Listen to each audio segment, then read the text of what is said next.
نے پوچھا کہ قریب سے جو ہے اگر دیکھتے ہیں تو بآسانی کسی چیز کو بھی پڑھا جا سکتا ہے، لیکن دور سے جو ہے وہ پڑھنے میں ذرا تکلیف ہوتی ہے۔ تو کوئی ایسا وظیفہ بتائیں کہ دور کی نظر تیز ہو جائے۔ ویڈیو دیکھنے کے ساتھ ساتھ یوٹیوب چینل کو سبسکرائب کریں اور بیل آئیکن پر ضرور کلک کریں اور ویڈیو کو لائک اور شیئر کرنے کے ساتھ ساتھ اپنے کمنٹس دیں۔ جواب سماعت فرمائیے۔ ایک دعا ہے قرآن مجید سورہ قاف کی آیت نمبر 22 26واں پارہ۔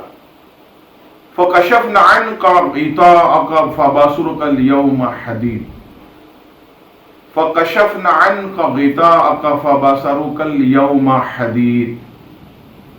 اس آیت کو ہر فرض نماز کے بعد 3 مرتبہ پڑھ کر انگلی پر ایسے دم کریں اور اپنی آنکھوں پر پھیریں۔ پنجگانہ نماز کے بعد یہ عمل کریں تو انشاءاللہ تبارک و تعالی دور کی نظر جو ہے وہ تیز ہوگی اور آپ کو بآسانی کوئی بھی چیز جو ہے وہ پڑھنے میں آئے گی۔ اللہ تبارک و تعالی اس آیت کی برکت سے تمام مسلمانوں کو آنکھوں کا نور عطا فرمائے، آمین۔